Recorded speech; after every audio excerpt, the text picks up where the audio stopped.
the numbers starting to climb on the bottom there, so everyone is now joining. Welcome to another edition of the Future of the Great Lakes Dialogue Series, jointly convened by CityAge and the Binational Council of the Great Lakes Region, CGLR. Through its Great Lakes Economic Forum, McMaster, University of Windsor, Windsor-Essex, and St. Clair College. We are recording today's show, and the video will be made available to all attendees after. Fasten your seatbelts. We're dealing with an iconic topic that involves all of us, the car, its future, and the new options for mobility or getting around. The options have definitely changed since Henry Ford's Model T. I'm Naomi Parnas, CityAge's anchor and the co-founder of KPW Communications, and I'm so happy to be here with you today to talk about the future of mobility. In fact, did you know the average American spends 2 weeks of their life sitting at red lights? Awful. Hopefully we can speed that up a little after today's event. Attendees from across the nation are joining us today, and we look forward to driving the conversation on what's next for the future of mobility and why and how the Great Lakes region is going to be one of the epicenters for the global transportation industry's ongoing revolution. Before we get started, just a few quick notes about the comment section. When you comment in the chat section, make sure to direct your comments to all panelists and attendees. This way, everyone can engage and we can read all of your comments. The default setting directs messages just to panelists, so you're going to want to change that so that everyone can see what you have to say. And I love looking at the bottom and seeing where everyone's come from. So make sure you tell us where you're tuning in from today and let us know your name. And it's just always great to see people from all over the nation. For specific questions, please use the Q&A section at the bottom of your screen to ask questions of our speakers and panelists. Make sure to add them throughout the program so they don't get lost in the chat. Now, we want to make this event as interactive as possible. So, as I mentioned, let us know your name, where you're zooming from, and we're going to kick things off with a question right now. The first question, our poll question, is how well positioned is the Great Lakes region to lead the world in the future of mobility? You can vote now, and we'll post those results later on in the show. So let's get the show on the road. Now let's introduce our first speaker, Kelly Lindsey. Kelly is the Director of Strategic Partnerships at Autotech Ventures. She's dedicated to realizing the next frontier in mobility. She loves to ask what's next for the corporate investors she advises and the mobility industry as a whole. And she's here today to help us answer that question too. Please welcome Kelly Lindsey, who will talk about why we need to hit the gas on the future of mobility. Hi, Kelly. Good afternoon. Thank you, Naomi, and hello, everyone. Let me get my screen shared for you. I'd like to thank CityAge for inviting me to join you today because I have a lot of interesting insights to what we see going on, and I'm excited to share them and also hear the ideas and things going on with the thought leaders that are going to participate later. So in the 15 minutes that I have with you, I'm going to be talking fast. I'd like to tell you a little bit about Autotech and what we do and how that gives us a great bird's eye view into what is happening in our ecosystem. Then I'm going to review some of the trends that we see and weave in examples based on some of the startups that we've invested into to demonstrate how they're becoming a reality. So Autotech Ventures was established its first fund in 2016 as our founders recognized the trend that tech would further merge into ground transportation and mobility. So we started our first fund in 2016, our second fund in 2019, and we are currently fundraising for our third fund. And out of our first two funds, we have 6 unicorns, 5 IPOs, and 4 mergers. And the areas that we're focusing on are CAST, the acronym that we all know and hear about. The connectivity enables data, functionality, and efficiencies. Autonomy has the potential to deliver massive benefits to society in terms of traffic efficiencies, safety, and even inclusion for the ability to move. And the sharing of vehicles reduces the need for private vehicle ownership. It can reduce that last mile congestion and provide more accessible options to move people. Electrification has the potential to replace oil as our primary transport fuel, and it also can improve air quality in regions where emissions are harmful. And we add D to CAST, and digitization of enterprise functions using artificial intelligence, machine learning, and new technologies can transform business workflows or improve products for more efficiencies. So we look at the vehicle ecosystem from initial design to end of life. We look at engineering, manufacturing, how vehicles are sold, rented, shared, parked, financed, insured, delivered, repaired, resold, auctioned, and also that connected data and how it might be monetized for vehicles and infrastructure. So we see over 1,000 deals per year, deals being startups that are fundraising. And since we've been operating since 2016, we now have over 6,000 deals in our deal flow database. And we feel we have one of the most comprehensive and early looks at what is happening in the ecosystem.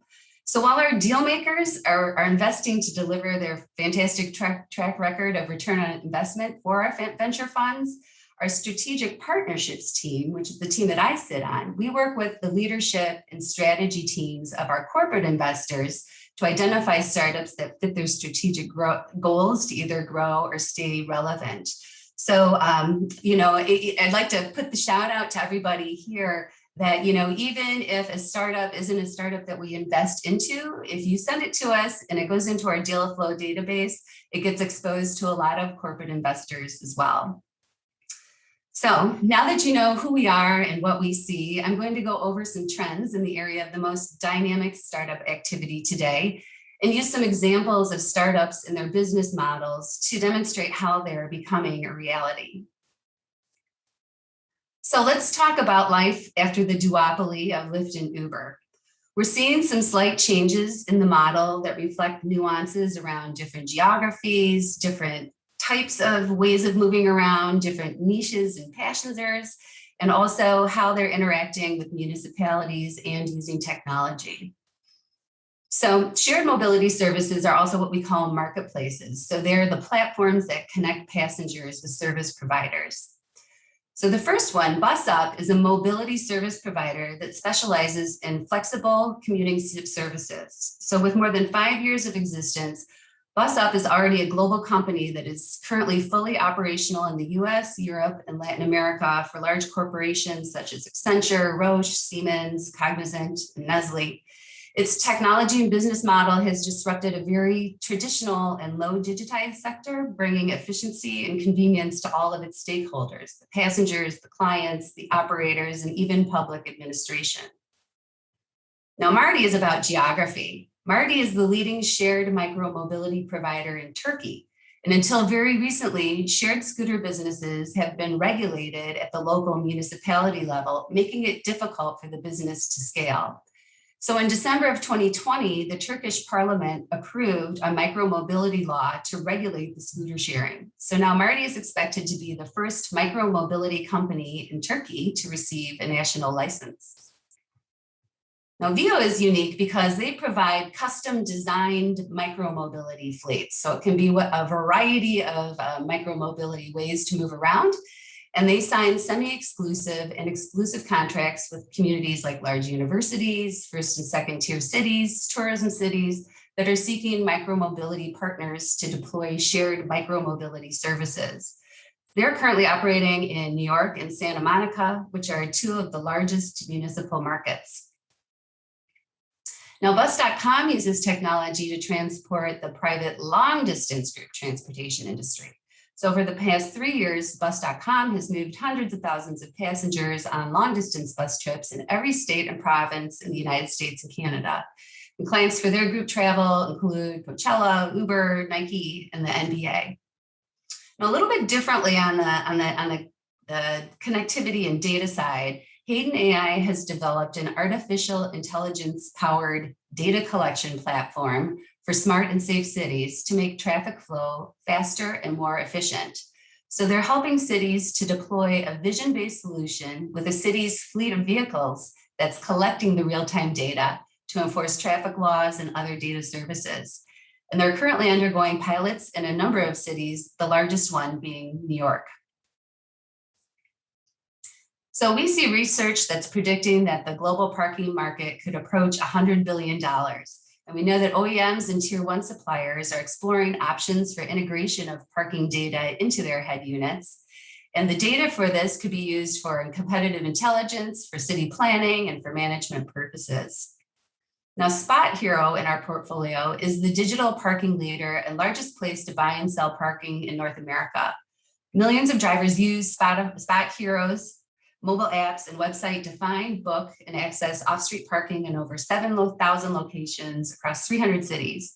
That platform powers seamless parking at scale for fleets, connected cars, and urban mobility solutions. Now, to go back to Hayden AI, which I mentioned in the last slide, they're monetizing violations enforcement of bus lane driving or parking in a bus lane using cameras on the buses and using artificial intelligence. Or said another way, their cameras and AI are delivering the data needed to issue parking tickets. It took us a while to invest into a charging company, and we finally invested recently into Volta because of their very unique business model. So rather than charging money for the electrons, they're actually using advertising revenue to offer free charging. So it's a nationwide network of electric vehicle charging stations that partners with brands to sponsor free charging for EV drivers. So in their model, Volta creates new ways for brands to reach highly coveted audiences and high traffic locations, including shopping malls, grocery store, and local retailers, to attract new customers who will stay longer. So Volta just IPO'd last month, which speaks to their unique model. Now, in the area of logistics, we expect this to be one of the main industries impacted by automation technologies because the complexities and the fragmentation of the landscape really do increase the demand for higher visibility. If you think about a third of semi-trucks driving their miles partially or completely empty, it's an incredible waste. And for every transaction of trying to make that ecosystem work, there are a lot of people involved. And so there's lots of opportunity to streamline this. So I have 3 examples of new marketplaces, 2 using connected data, and 2 more about digitizing a traditionally manual process. So Neutral is a trucking marketplace consolidating shipments.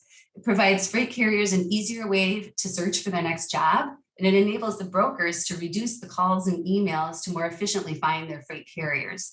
And they do this by providing a free search engine like Expedia, which allows carriers to easily search, find, and digitally book their job. So in an industry where finding capacity is extremely expensive and time-consuming, neutrality or neutral enables all market participants to connect, which ultimately reduces the cost to serve by over 90%.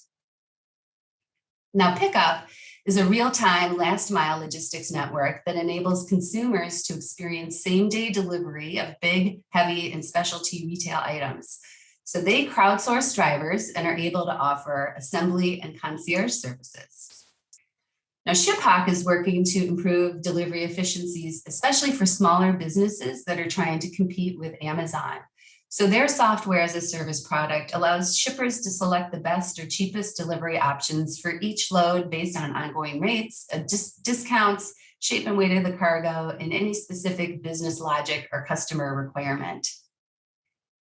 So moving on to connected data, Truck Labs offers a connected hardware platform to improve the efficiency of the massive global trucking industry. So part of their offering provides live, actionable in-cab feedback to drivers, such as driving tips, equipment utilization, and terrain strategy. So this allows drivers the ability to make real-time adjustments to improve their miles per gallon performance rather than waiting till the end of the week or the month.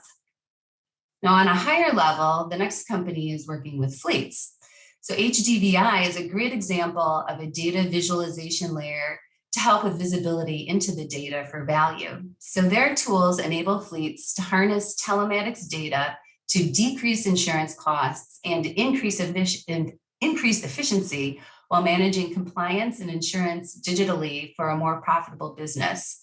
They even are using data to gamify driver behavior to encourage safe driving. So on to digitization and a little bit of fintech. Basic Block allows trucking companies to get paid faster with a tech-enabled and streamlined accounts receivable financing platform. So once a load is delivered and the driver scans the load documents, Basic Block creates the invoice and pays the driver within hours. This is pretty amazing in this space because the reconciliation that goes back and forth can oftentimes lead to drivers being paid within weeks and months even. And I also now have a public service announcement from our head of marketing to all of you. Expect major delays in products coming to the United States and Canada, so you should start your holiday shopping now. So this next company, ClearNow, has developed a software solution for the archaic customs clearance process. Their web-based platform is AI-driven and provides importers with end-to-end visibility of all their shipments and is freight forwarder agnostic. So they have intelligent document management and a visual tool to eliminate demurrage fees. The solution drives over 30% savings on the custom clearing process and drives compliance for businesses. So as we talk about an automobility hub between Ontario and Michigan, this one in particular resonates with me, as we might even be thinking about smart borders. So in the space of electrification, our deal flow trends, we're seeing a lot of EVs managing last mile, and that could be either for moving people or for moving goods. So they're developing full vehicles, they're working on battery innovation, charging management, and also how to sort of manage the efficiency of these fleets to reduce the total cost of ownership. But the areas where there's still some gaps and work to be done, although we're seeing some movement, are gaps between the interdependent utility and auto sectors, how these EVs are going to get serviced, how are these batteries going to be recycled, and seeing a lot more really unusual vehicles coming through too, especially scooters for last mile delivery around logistics. So in terms of autonomous vehicles, there's early deployment on the horizon, but we even see some happening now. So in cities, which are low speed, high complexity environments, we see geofenced areas possibly first, and anticipate that fully autonomous driving technology for city environments in sub 25 mile per hour environments will likely be available within 5 years. But highways, which are high-speed, low-complexity environments, what we envision is dedicated autonomous truck lanes, or even more likely, semi-autonomous operation that reduces driver fatigue. But in the area of off-highway, where it's low-speed and low-complexity environments, this is the first area of actual vehicle autonomy implementation, and this is where we've made our investments thus far. So Safe AI produces autonomous retrofits for mining and construction vehicles, which improve safety by removing people from hazardous environments. It increases productivity and reduces operational costs. Now, Verdant Robotic is in the ag space, and they're developing mobile autonomous agricultural robots for high-value specialty crops like apples, stone fruit, and citrus. And they're using perception to identify crops and map crop growth over time. And they have actuators to spray and perform other physical manipulations. So they're using their AI to map and monitor every branch on every tree in the orchard. You can visualize a city in the future, but it's starting in an orchard. This maps to our investment thesis around technology and talent from the passenger AVs, spilling over into more clearly defined ROI use cases in geofenced or off-highway environments. Now, other considerations around autonomy are edge computing, which will be a big enabler of connected vehicle applications and autonomy. And in our first fund, DeepScale, a vehicle perception software, was acquired by Tesla. Xnor AI was acquired by Apple. And currently in our fund 2, we have latent AI, which allows customers to compress neural network algorithms to meet memory, speed, accuracy, and power requirements of edge deployment on chips. So said more easily, even if this is simple English, it compiles the artificial intelligence and machine learning for visual, audio, and language processing. So everything I've discussed today supports advances in automobility, and I'm really excited to hear more about the things that are going on in the ecosystem. But I thought I'd close with a view from a Detroiter who works for a company based in Silicon Valley and share my camera roll from this summer. So on the left, I'm standing at the home of Silicon Valley, and a Stanford professor encouraged his students not to take jobs in the East with big companies, but to stay home and take their ideas and create their own electronics companies. And I'm standing in front of the Hewlett Packard House, which was established in 1938. So it took some time for them to be Silicon Valley, but it started in 38. But as I walked around the town, and the light posts with the flags, and you see every city encourages you to eat, shop, and drink. But the think really resonated with me, that in downtown Palo Alto, there's this vibe, right? There's an ecosystem of everything it takes to be a leader in the space. And I think we really need to think about what that is that we do to nurture that here. And as I walked down the street, it was so strange to see the logos on the buildings and just realize that they were all the little squares of apps on my telephone. So I guess I would like to close with my hope for this region is that, we can encourage some of our good schools to encourage their students to stay here, to create their businesses and their ideas here. Hopefully we get some unicorns and they put their signs up on big buildings and encourage other people to come as well. So thank you very much. And I'll hand it back over to Naomi. Kelly, sorry, trying to get my camera on there. Had a few issues, but I'm coming to you from Toronto. That was actually incredible because I can tell you that Toronto has a lot of work to do to catch up to the technology you were talking about. So amazing things that you were talking about. And for those that missed Kelly's PSA, she said that you should order your holiday gifts now because there are delays in shipping. So I'll just repeat that for you, Kelly.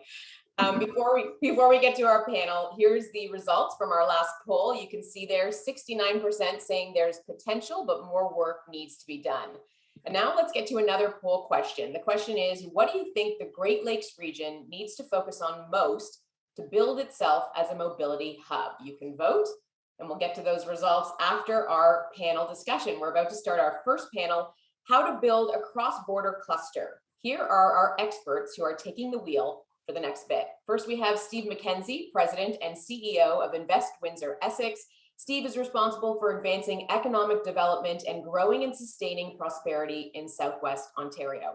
Next, we have Catherine Snorrison, Managing Director at the Michigan Office of Future Mobility and Electrification. Catherine is focused on growing Michigan's mobility and electrification ecosystem and creating safer, more equitable, and environmentally conscious transportation solutions for Michigan residents.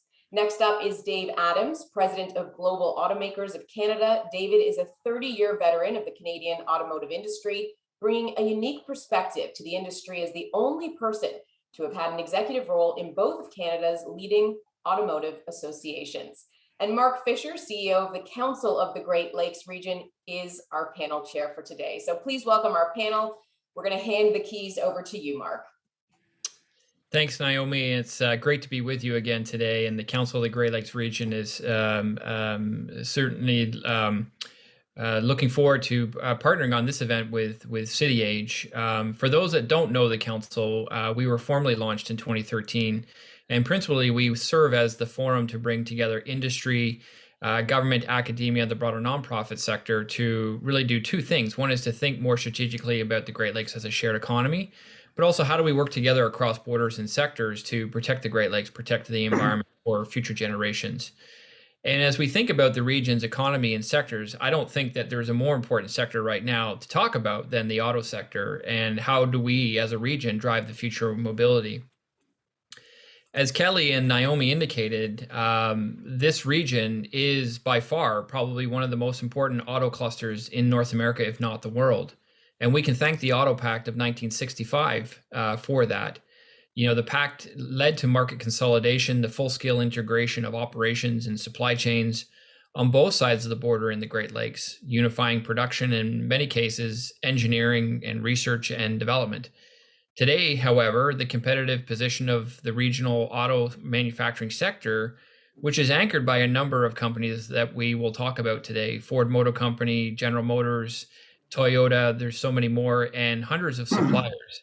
We know the competitive position of this region is not guaranteed. The Great Lakes is competing with new auto producing regions. The concept of mobility is rapidly changing, and the regional auto cluster will soon have to adjust to new North American trade rules governing the sector, such as labor and the origin of parts.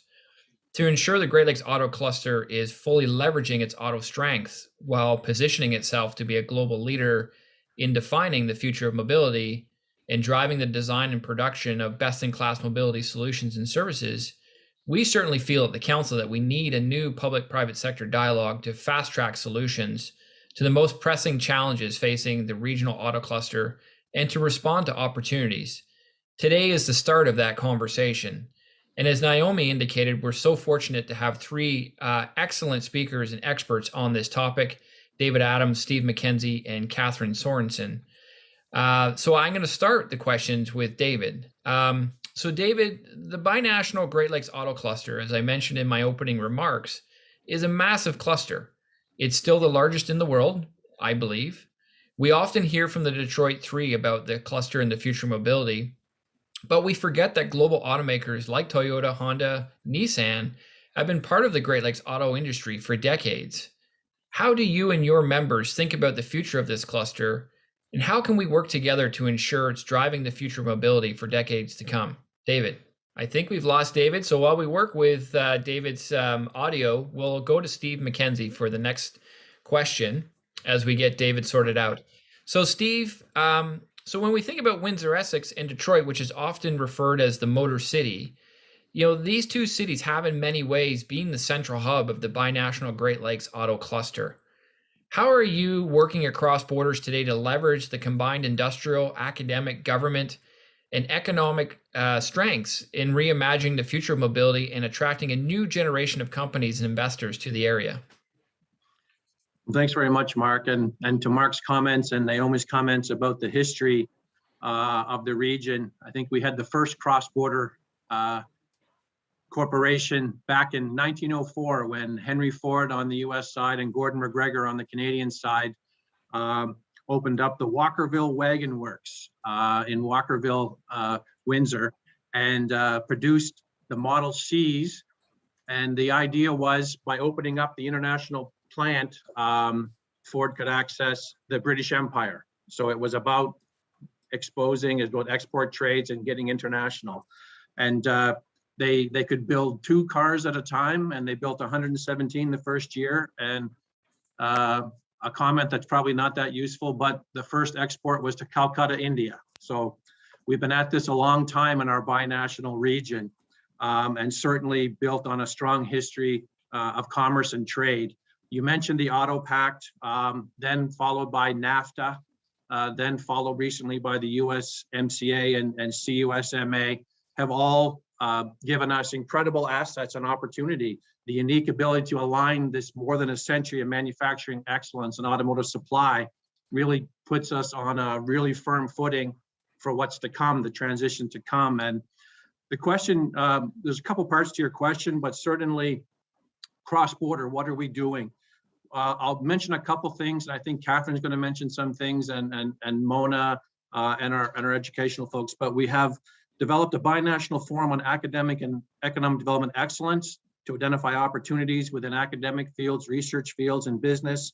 It includes Wayne State, Detroit Mercy, Lawrence, University of Windsor, St. Clair College, Detroit Economic Growth Corporation, Detroit Mobility Lab, Michigan Mobility Lab, Tech Town Detroit, We Tech Alliance, Workforce Windsor-Essex, and ourselves. So looking for those possibilities.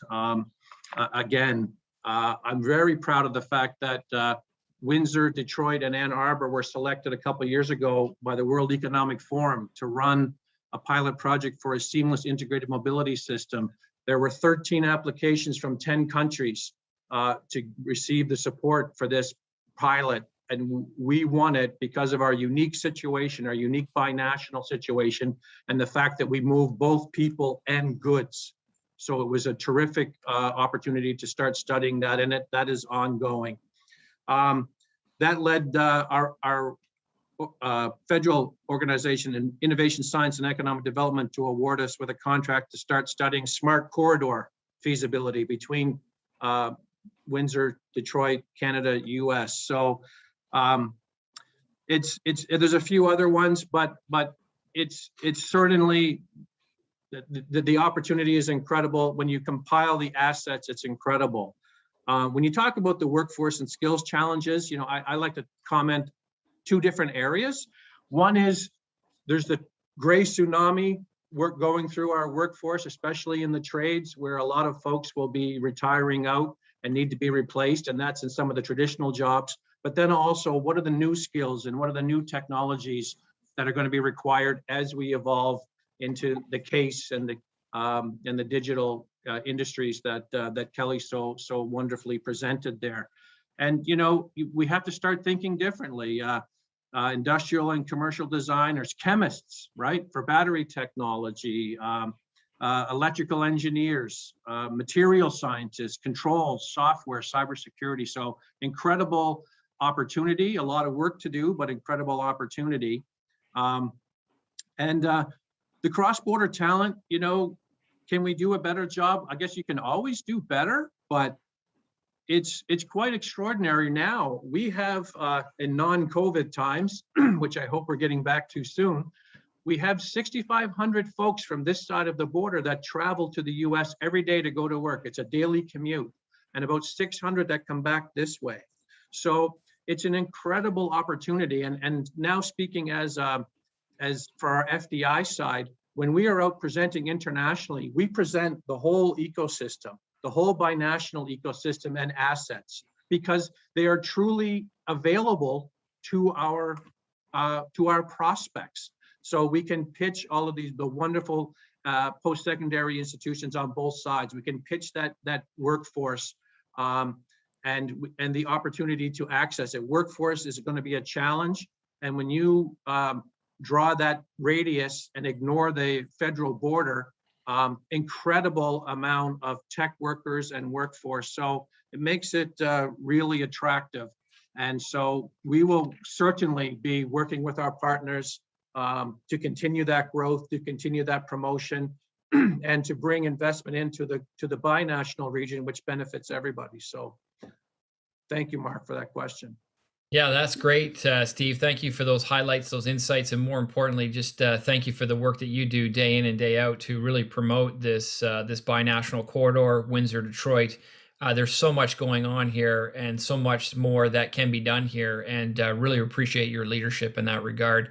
David, do we have you back? Can you hear me now? Can hear you now. Okay. I'm not sure what happened there, but I'm glad we got back online. So Mark, technologies are wonderful things. Maybe we can add that to Kelly's list of technologies that we can fund and fix. Right. So here I'll repeat the question for you, sure. David. It's great to have you back. And thank you for serving on our board, by the way. The binational Great Lakes Auto Cluster, as I mentioned in my opening remarks, is a massive cluster. It's still the largest in the world, I believe. We often hear from the Detroit 3 about this cluster and the future of mobility, but we forget that global automakers like Toyota, Honda, Nissan have been part of the Great Lakes auto industry for decades. How do you and your members think about the future of this cluster, and how can we work together to ensure it's driving the future of mobility for decades to come? David, over to you. Well, thanks again for that question, Mark, and thanks to yourself and CityAge for sponsoring this event today. I think it's a really worthwhile and timely forum. I think as we look forward to the evolution of the automotive industry in terms of both mobility, autonomous connected vehicles, and also propulsion techniques, I think we have the opportunity to really look at this through the lens, as we've been talking about, a little bit of a North American context. Because I think one of the things that the traditional automotive industry has grown up in a little bit has been, we had a bit of a Canadian industry and an American industry up until, as you alluded to in your earlier comments, when the Auto Pact came into existence. So we've been trying to bring our regulations and our interoperability, I think, across the border to the forefront for a number of years now. But I think we have the opportunity to actually start on that footing with the new sort of automobility arena in which we're moving forward with. But I mean, you referenced a number of our members, and just so people that are looking at this presentation today maybe have some indication of what the Global Automakers is all about. We're a national trade association representing essentially the Korean, Japanese, and European automakers or distributors in the Canadian marketplace. We also represent Honda and Toyota, currently the two largest producers in the Canadian context. But for all of our members, binationally, it's the region is quite important, and you see that evidenced in some of the research centers that have been established in Michigan. For instance, Toyota's had their research institute there as their home for about 42 years. There's been investments by Honda, for instance, in the Great Lakes states of Michigan, Ohio, Indiana, of some 15 billion, with 5 R&D centers there as well. Some of you may be aware that Nissan expanded their transportation advancement center in Michigan, Farmington Hills, not too long ago, to make it a whole global center for Nissan. And it's not really only just the Japanese, but the Europeans are involved in the region as well, with Mercedes-Benz having set up one of their North American research and development centers in Michigan as well. So I think having the manufacturing base on both sides of the border has attracted the R&D necessary for the next evolution of the automotive industry. That's great. Thank you, David, for that great summary, reminding us just how much the foreign automakers, global automakers, are investing in this region, because we do often forget about their footprint, their presence, and how they're driving R&D and investments in production and manufacturing. So thank you for that. And next we'll go to Catherine Snorrison. It's a pleasure to meet you, and thank you for joining today's panel and discussion. You're a managing director at the Michigan Office of Future Mobility and Electrification within the Michigan Economic Development Corporation. I don't know if you had a hand in the recent MOU with the Midwest governors around electrification and EVs, but certainly an MOU that's going in the right direction. When you think about the Great Lakes Auto Cluster and the future of mobility, how are you and your colleagues visualizing the opportunities, especially in terms of deepening that collaboration between Michigan and Ontario, whether it's respect to electrification or even autonomous vehicles? Catherine, over to you. Yeah. Thanks so much for having me today. So like it was mentioned in the intro, our office here in Michigan, the Office of Future Mobility and Electrification, our vision is to create a stronger state economy, but with a focus on safer, more equitable, and environmentally conscious transportation for Michigan residents. And you'll hear a little bit more about our office, because some people might not be familiar with us, from our Chief Mobility Officer, Trevor Paul, who will be speaking in just a little bit at 12:50. But to answer your question, we've had a long-standing relationship here in Michigan with Ontario, and that relationship exemplifies our vision for the state and the region. So looking back on kind of the history of the partnership a little bit, which I know some of my other panelists did as well, we've actually signed 3 MOUs between Michigan and Ontario over the years in 2002, 2016, 2018. And all of those MOUs did focus on the cross-border transportation and the automotive and mobility industry. And then it was even exciting to see in 2017, the Michigan and Ontario collaborate around North America's first cross-border automated vehicle test drive.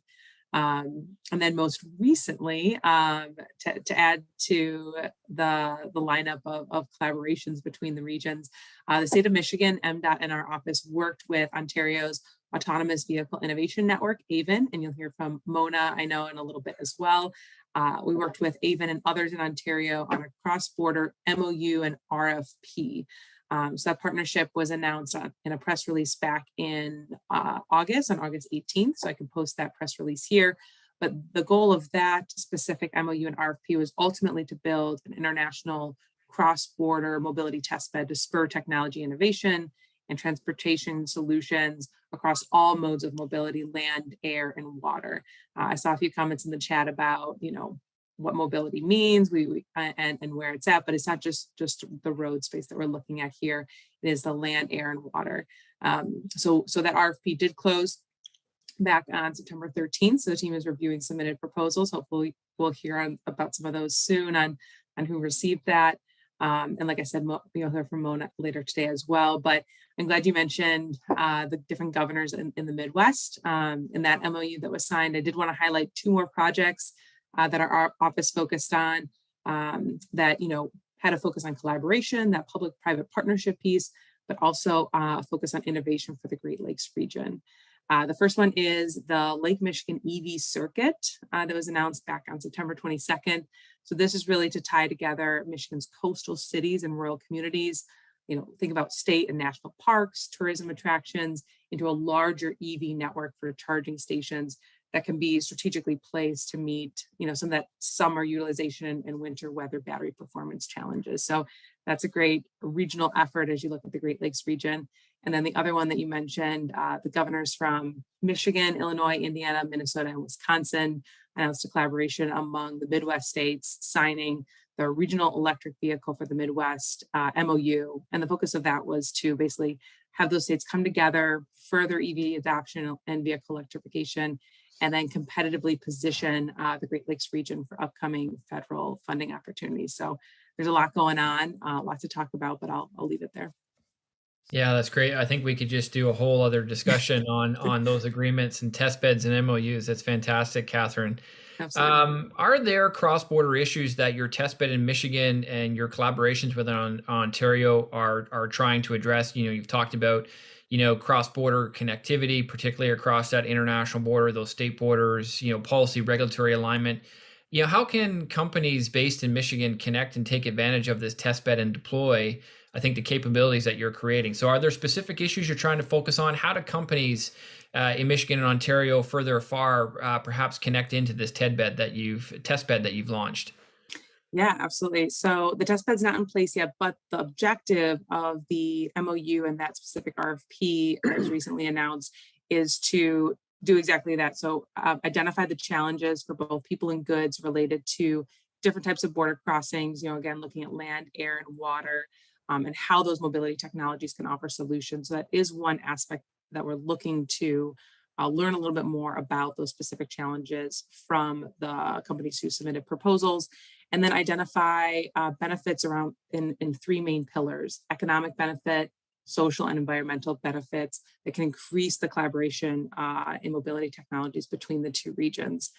And then the other two goals from the RFP are exploring the regulatory and policy considerations involved. You mentioned policy in your question as well, and then developing a roadmap for implementation that would lead toward those steps toward developing multimodal cross-border pilots for mobility technologies. So that's the hope, is to get to the point where we have a test bed.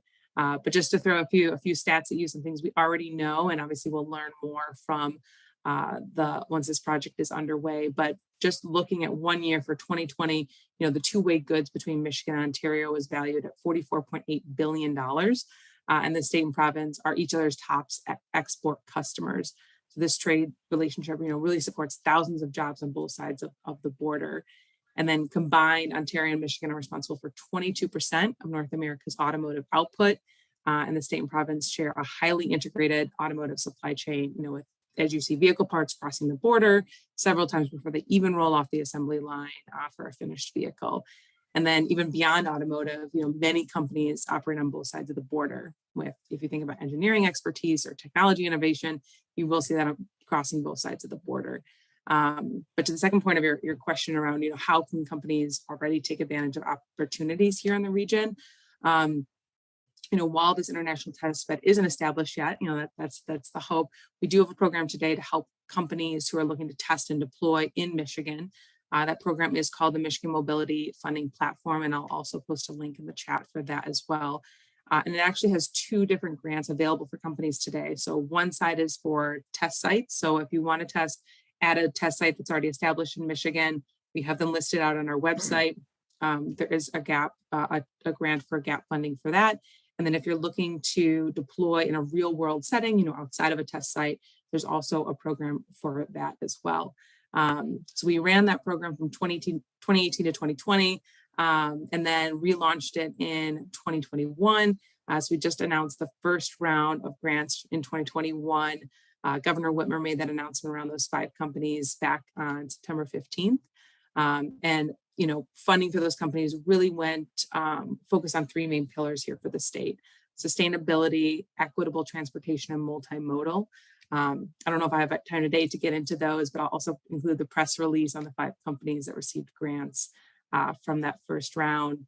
And then, another way companies can kind of benefit from some of our work today, of course, there's that grant program, which is really powerful if you're looking for programming to test and deploy in the state. We also focus on policy through our office. And I know Trevor will mention this in a little bit. So we have our Council on Future Mobility and Electrification that just released their report. with 20, that included 22 policy recommendations, and that was just published yesterday. So I've got lots of links to share with you guys, but wanted to point out that, you can access grants, but then there's also this policy piece that you can learn a little bit more about what's coming out from the state of Michigan.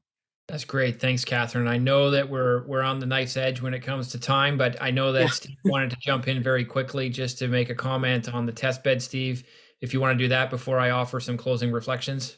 Sure. Just to follow up on Catherine's outline there and all of the awesome stuff going on. When it comes to testbed, Catherine mentioned AVIN, the Autonomous Vehicle Innovation Network, that's being managed by OCI, which we're going to hear from Mona later. Our project, we are a regional technology development site, and we have the largest publicly accessible virtual reality cave for connected and autonomous vehicle research.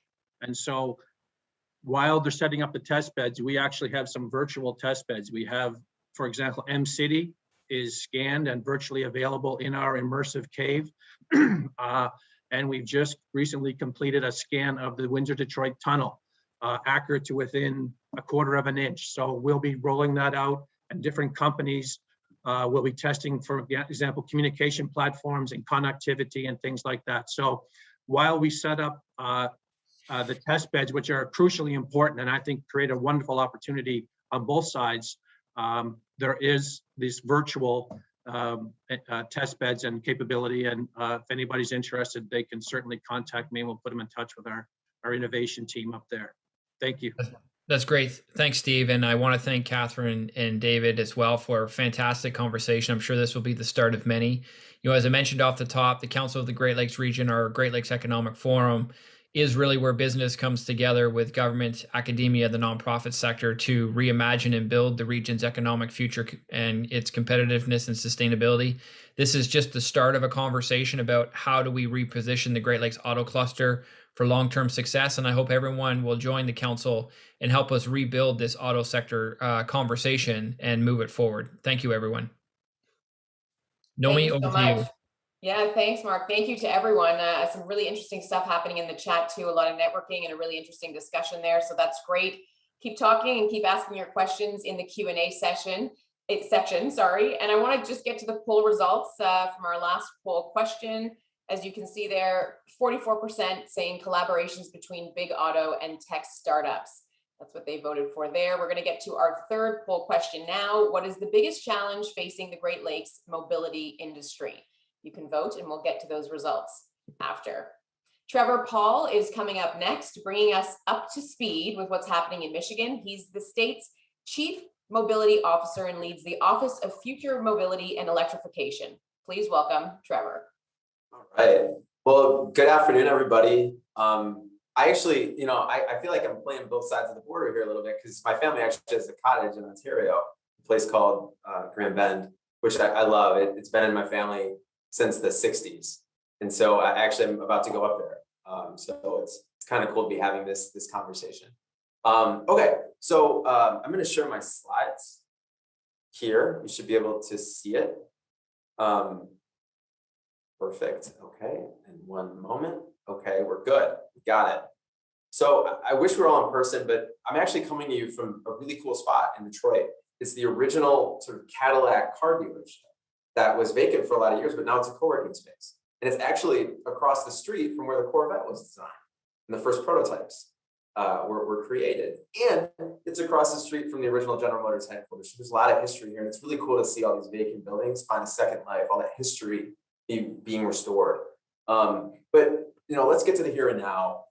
Today, I want to provide a quick state of the state on the future of mobility and electrification. I'm like Catherine's hype man on this one. So I know she's mentioned a lot already.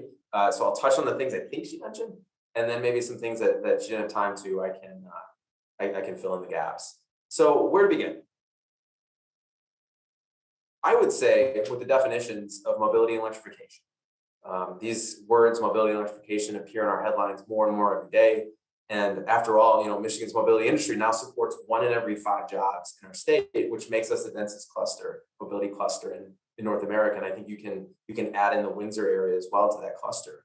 So these words are just doing so much in our economy right now, but how do you actually define them? Well, we view mobility as technologies and services that enable people and goods to move around more freely. And, you know, a couple of things to notice there, automotive isn't mentioned. It's just one industry converging on the space. Also, it's simple, and it leaves a little bit of room for the future too. And then electrification, we look at that as the range of technologies that use electricity to propel a vehicle. I think the key word there is range. It's not just charging infrastructure. It's not just the grid. It's not just vehicles. It's the harmonization. It's a choreography of those things. It's a system.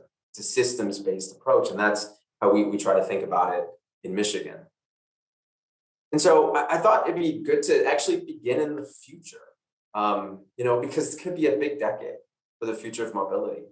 Electric vehicles are expected to pass internal combustion engine vehicle sales around 2030.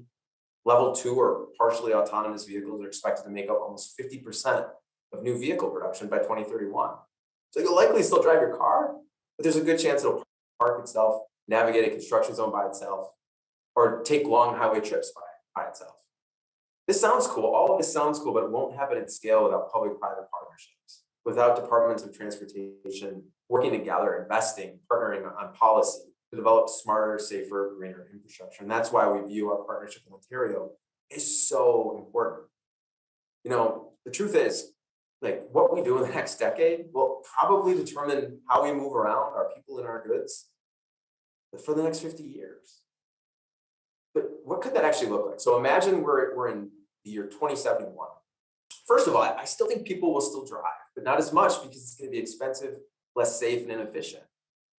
And the fastest way to get around major cities is likely going to be through subscription plans that allow you to get anywhere you need to be simply by calling up a service that sends you a vehicle that fits the moment. It could be a self-driving vehicle, it could be an e-bike, a flying car, an e-rickshaw. And streets have changed, redesigned to serve people first, vehicles second, in an effort to fight pollution and congestion. And this could be moving traffic into the air, below ground. Streets are also quieter now. All vehicles are electric, no sirens or horns, because vehicles and pedestrians operate in harmony, aware of each other thanks to advanced sensors, artificial intelligence, and real-time digital mapping. Remember, it's all about a system. And charging stations are safely embedded in the road so vehicles can charge while in motion, hidden from view and accessible for all.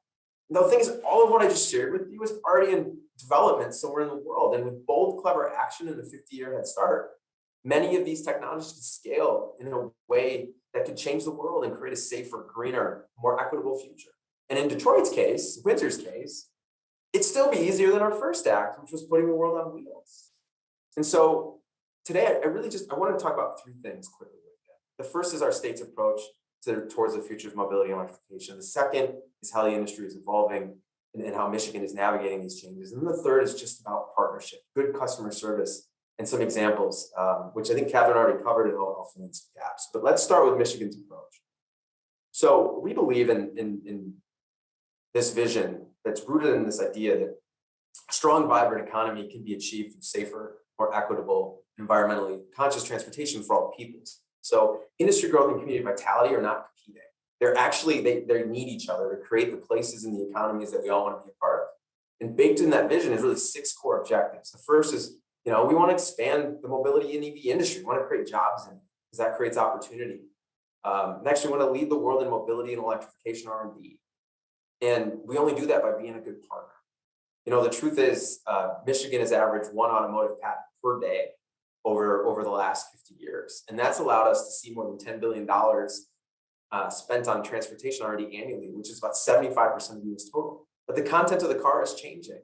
And those R&D dollars are at risk unless we partner with places like Ontario, other parts of Canada, and other places around the world.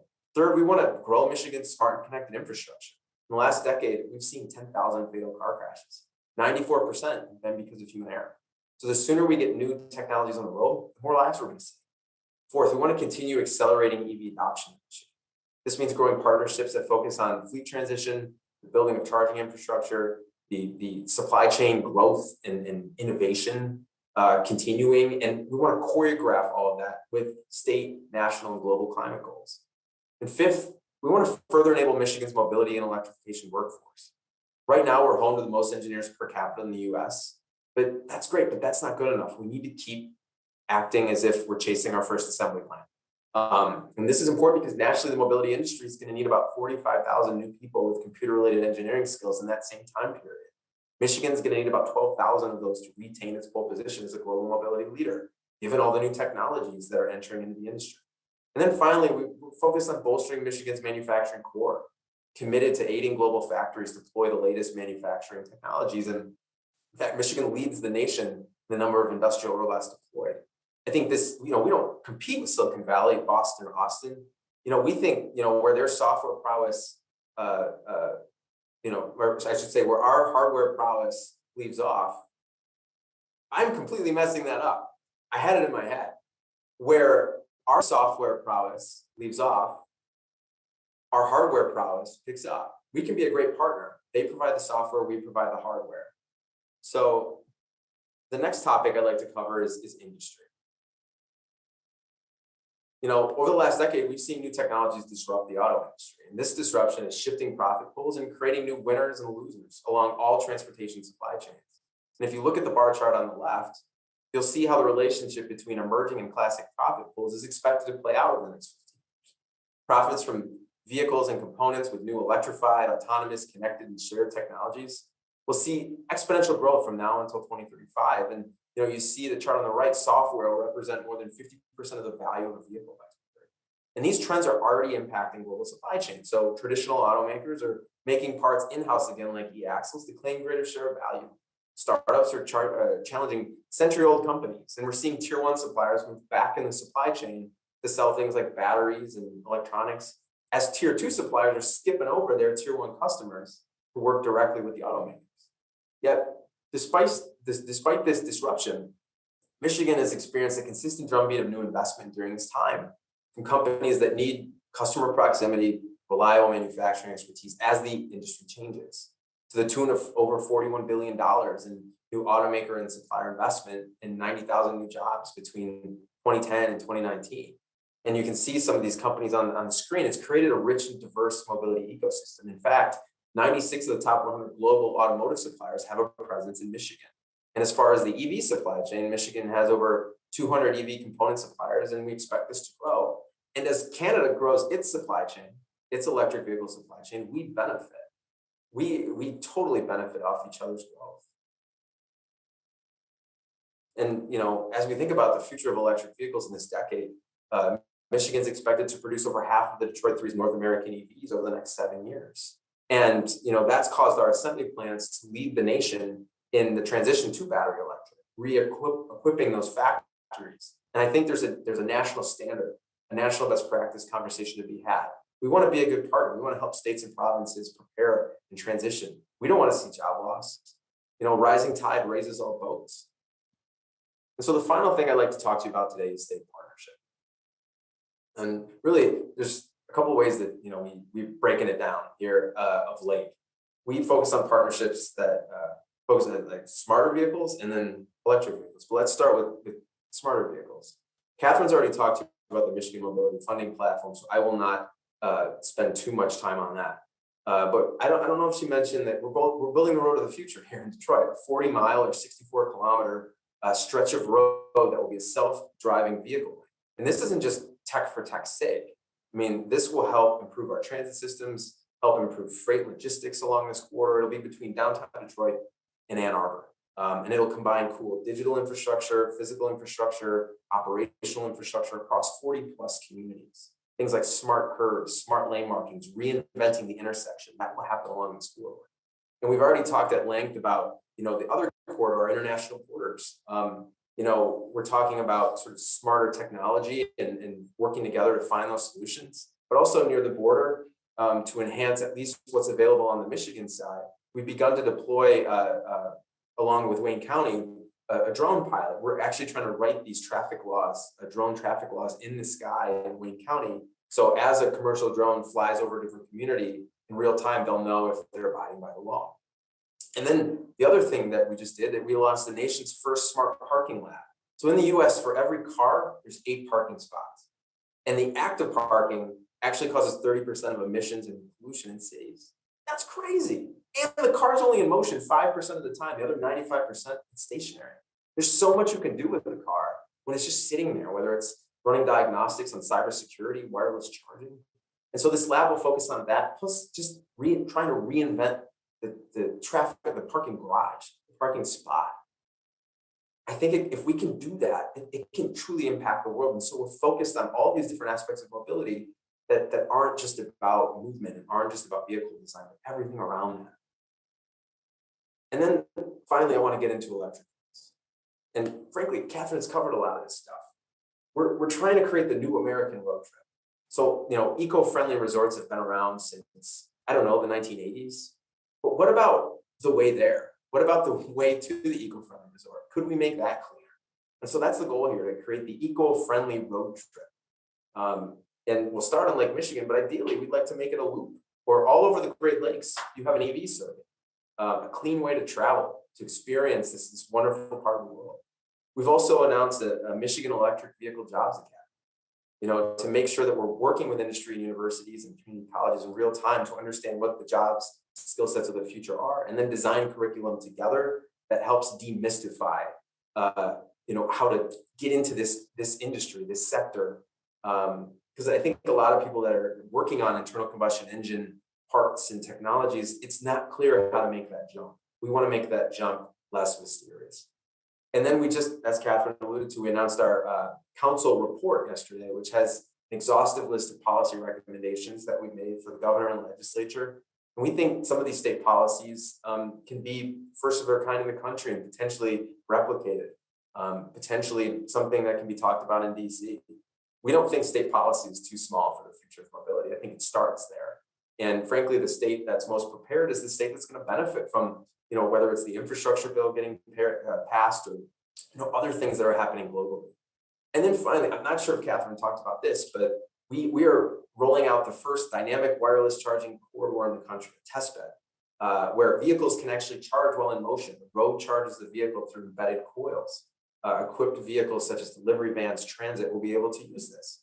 Why it makes sense? A lot of these businesses want to switch to electric, but truth be told, they can't wait around. They can't have be at a charging station for an hour or even 20 minutes.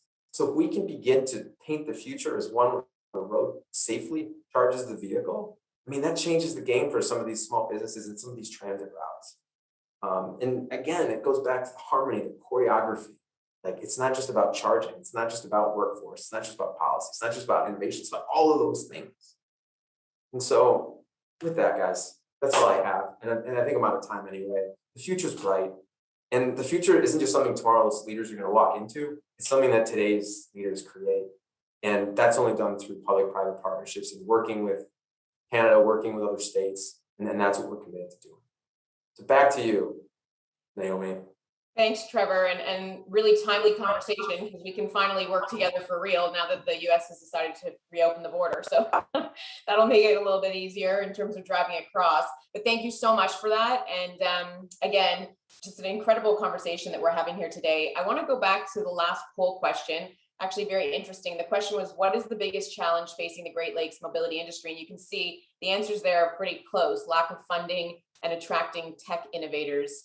Very close there. So before we go on to our next panel, here's we're going to actually get to our fourth poll question right now. What's the most exciting development in mobility? Electrification, autonomous and connected vehicles, or smart roads? Take your vote there, and we'll get to those results after. Now, I'd like to introduce you to some well-known leaders in mobility speaking on our next panel, Building Mobility Innovation Corridors. First, Reuben Sarkar, President and CEO at the American Center for Mobility.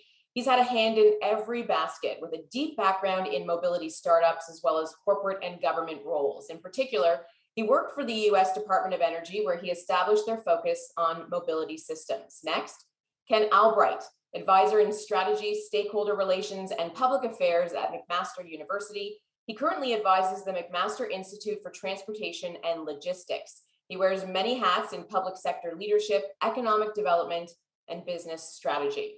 Finally, we have Mona Iganian, Director of Strategy and Programs at the Ontario Autonomous Vehicle Innovation, AVIN. Mona supports economic development, helps to create high-quality jobs, and works to strengthen Ontario's leadership role in the mobility sector, using her operation, data management, and financial services experience. And our panel chair is Tom Schneckenberger, Data and Mobility Science Project Manager at the University of Windsor. Tom works with Windsor-Essex's academic institutions to create stronger bonds between the world of mobility and the technologies, solutions, and leaders of tomorrow. Tom, you can take it from here, and hopefully you won't jumble your words like me. No problem, but you got my name right. So, I mean, everything is pretty much clear sailing from here. Good. So, Okay, good. I appreciate it, and thanks everybody for joining panel number 2 today. Very exciting conversation, really, because it's an extension of everything we've heard so far, which is how do we start collaborating together? How do we see these networks start to form and see these groups work towards kind of one common goal? So really, this is all about ecosystems, it's about relationships. And while we only have a short conversation today, we won't get into many of the important elements of the topic, but we really want to focus on how collaboration in the automobile environment is so critical. The days of neighbors competing for business just isn't the way things seem to be done anymore. We're in a new era of collaborative competition and vertical integration. You use all those cliche buzzwords, and innovation primarily through collision. So multiple technologies and industries come together and we build solutions for outcome-based mobility, where we build the entire experience of moving ourselves and goods from end to end, not just simply the car trip in the middle, as Trevor's slide there showing what downtown Detroit looks like in 2070 really looks like. So to foster this collaboration and collision, we've seen innovation districts pop up globally that look for ways to bring researchers, students, industry leaders, and innovators together, share ideas, look for opportunities to work together, and share their knowledge of what it means to make an impact. We've seen innovation districts pop up in Philadelphia, Seattle, Oxford, Barcelona, and here in the Great Lakes region.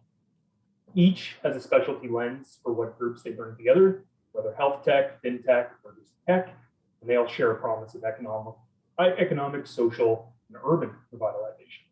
So in the Great Lakes, we've seen a growth of innovation districts and their ability to bring groups together. Windsor-Essex is proud to have a collaboration between our regional governments, economic development, and academic institutions, helping to reduce barriers and build local innovation. But strong regional and cross-border partners are critical, and today we're going to hear from a few and their experiences, importantly, how we can best work together.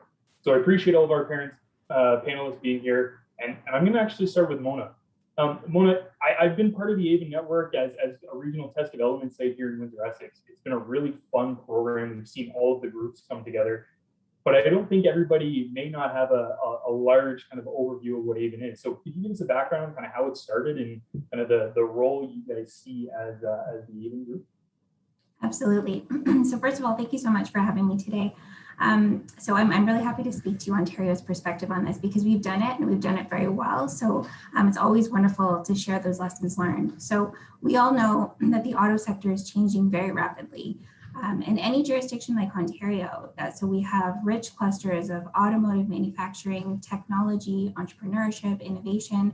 So with all these rich clusters, we're obviously vying for a leadership position in this space and looking to drive the future of the sector. So for Ontario, it was really important to bridge all of these clusters because the work to drive commercialization of new technologies, to grow new companies, and to support existing companies to succeed, it can't be done in silos. We really need to leverage all these strengths.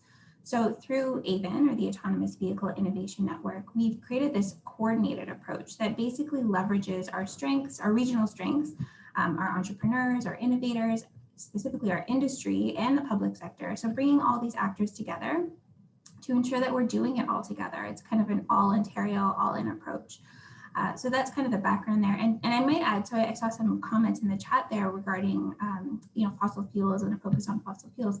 So one thing that we did through the government of Ontario, the government announced a commitment of an additional $56.4 million this year to create the Ontario Vehicle Innovation Network, or OVIN. So AVEN is pivoting to OVIN, and we will do everything that we've done in AVEN and more. So we will continue to focus on connected, autonomous, and mobility technologies, but we're also adding electrification into the fold and looking at, we've pulled all these actors together and how we can coordinate regionally, but also how do we leverage our strengths in mining and minerals to build out our electrification strengths and build out the electric vehicle supply chain. So that's what we're doing here in Ontario.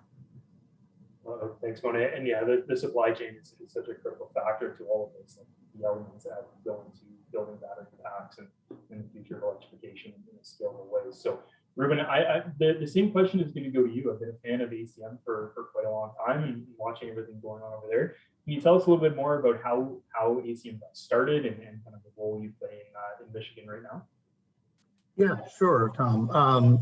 First, maybe just let me frame up what ACM is, and then I can take it back to the genesis. But we are a shared use smart mobility test center, or otherwise an advanced proving ground that was formed through a public-private partnership with the state of Michigan, the automotive industry, academic institutions. And we represent one of the many investments in shared assets that the state of Michigan has put forward to help kind of foster testing, validation, demonstration, and innovation in the state of Michigan. We are ourselves not a district, so to speak. You may describe us as a hub in a broader cluster in Southeast Michigan that ranges all the way from Ann Arbor and Em City all the way down into Detroit. Some of the things that Trevor mentioned, I'll maybe chime in on. But we represent an asset that can be used by a broad set of companies to test and validate their products in the autonomous vehicle, connected autonomous vehicle space, electrification space, and allow companies to focus their dollars more efficiently on their product development rather than on trying to replicate test facilities, which by themselves would be very prohibitive. The total value of what it took to build out ACM was, north of $100 million to $200 million when you take into consideration all the roads and the infrastructure and the like.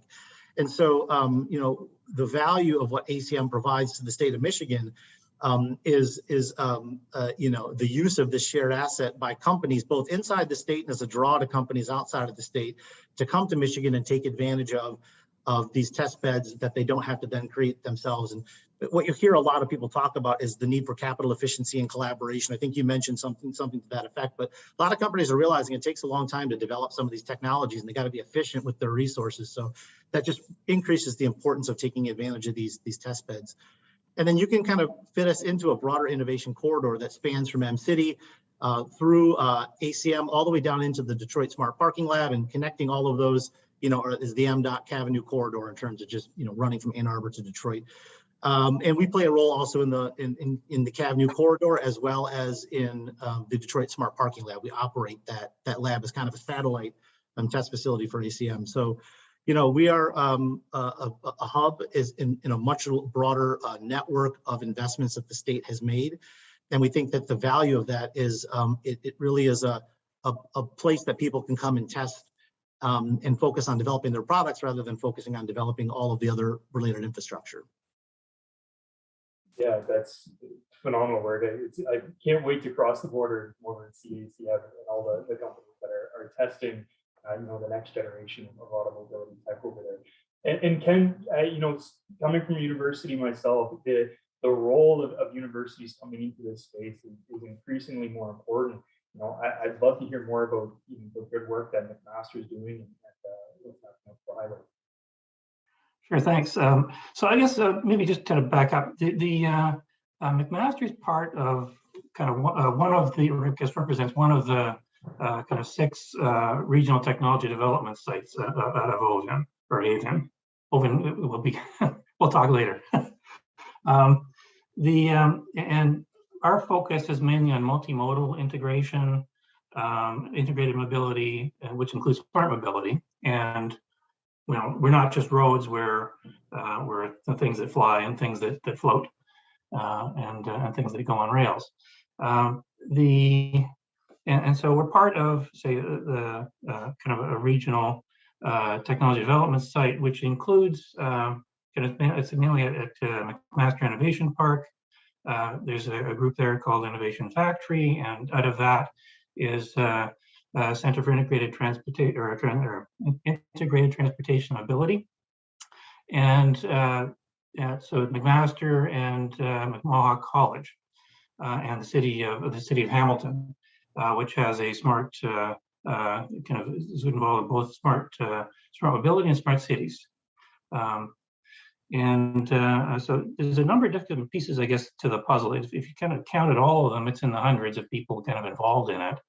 At McMaster, it's actually several different institutes or people involved in institutes and centers, some in electrification, some in dealing with 4G, 5G integration.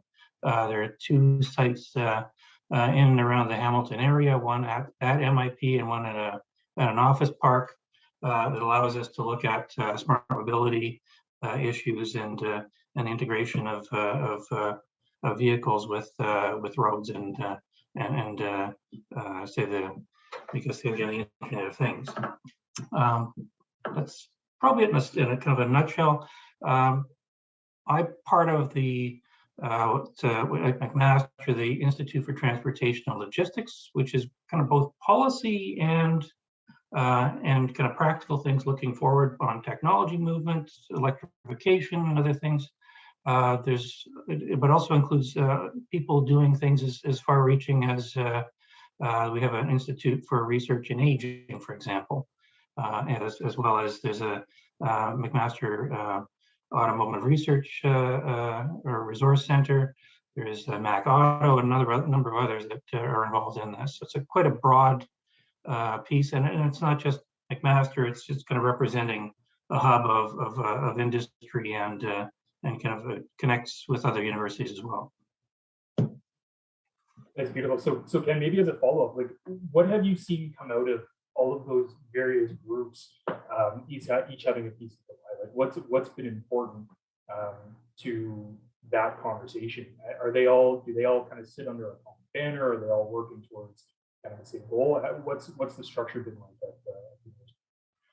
So they all have kind of different areas of expertise and different focuses. So to the Center for Integrated Transportation Mobility will have challenges in integrated mobility, for example. The one in Waterloo, for example, also does things related to kind of precise mapping of things. And Ottawa also does things in its areas, which would be kind of vehicle to everything communications. We all have these different nodes in the companies and innovators that we work with, and the researchers. So it brings everybody together. We'd love to have everybody in person. That would help us, but we've been kind of as kind of COVID's happened, we've all moved online for a period, and I think we'll kind of be back fairly soon. Thank you. And Mona, maybe I'll ask a similar question to you. I'll now refer to you as Open. You know, the network's done a great job bringing together, the municipalities, the institutions to come together and work on these projects. But it's built a great network of companies either transitioning into this space or have been in a while and are looking to become stronger innovators. What are some of the benefits you've seen from the collaboration? Is anything, are we seeing a more directed push in one direction? Is it just everybody's getting access to resources? Like, what have you seen from Open?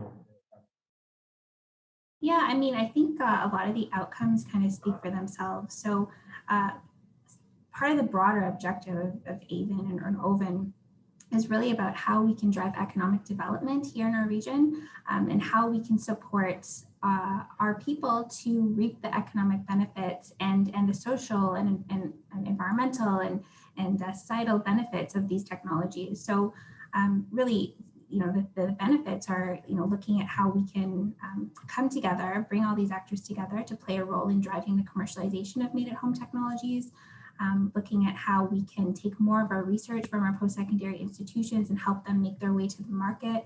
And again, these are all kind of driving economic outcomes. I think adoption and deployment are really important pieces. So, the role that municipalities play, for instance, they're really the ones who are at the forefront of trying to adopt this technology, and how we can all play a role in supporting the deployment of these technologies, again, so that Ontarians can benefit from their potential.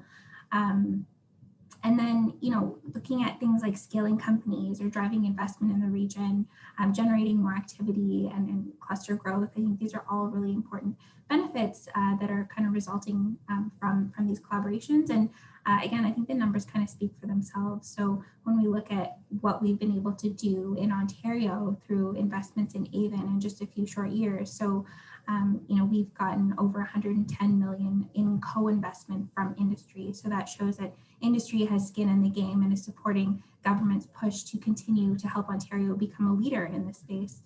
We've created and retained close to 1,900 jobs, and jobs are really important, and that's kind of what matters in this economy today. So we have had a history of leadership in the automotive and mobility sector, and the goal is to continue that going forward as we transition into this new technological space.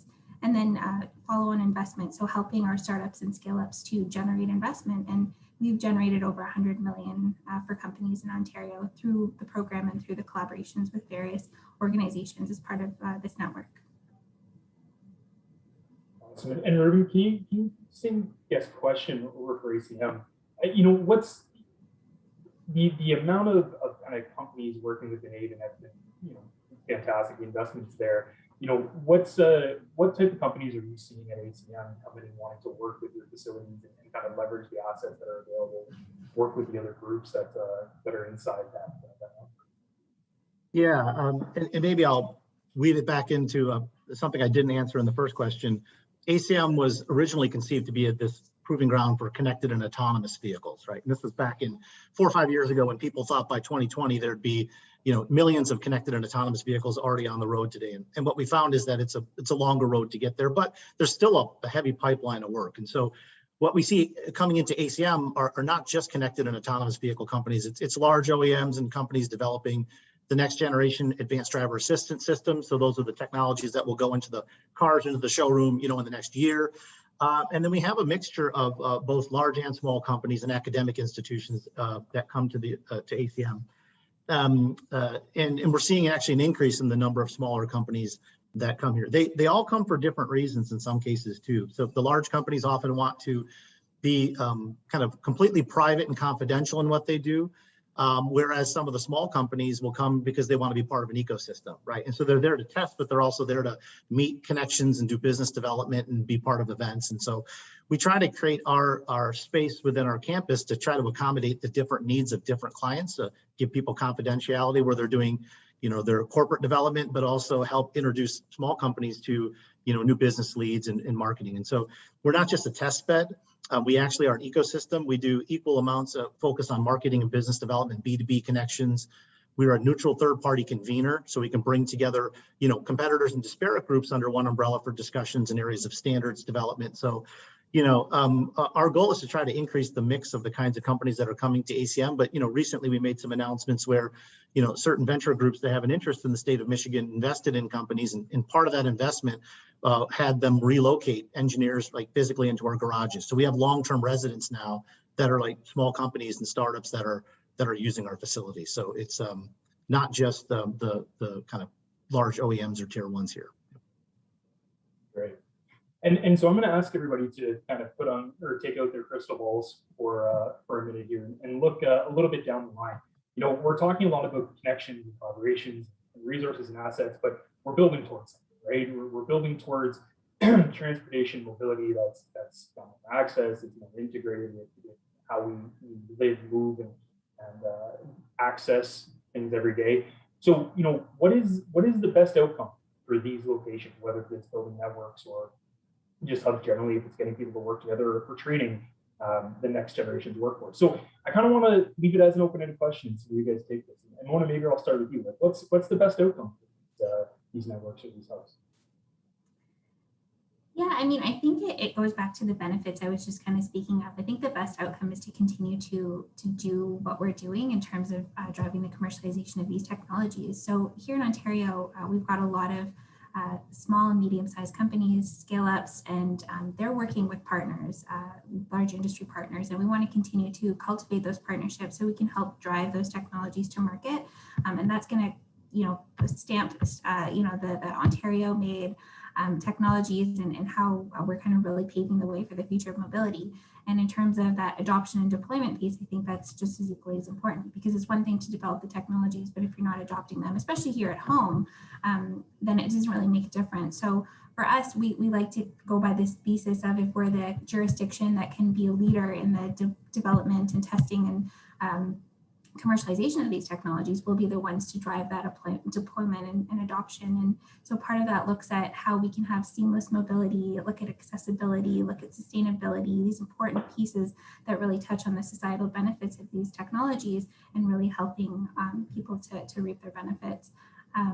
So I think it's more of just kind of continuing the momentum and ensuring that we drive more of those collaborations, because there's a lot of people that we can bring into the fold. And I think it's an interesting way to see the space evolving. So it's not just about automotive and technology anymore. The sector is really expanding and converging with a number of other sectors and across verticals. So we're seeing automobility technologies getting into the health space and how that can support, health technology and on-the-go technology that can support your health, your optimal health, let's say.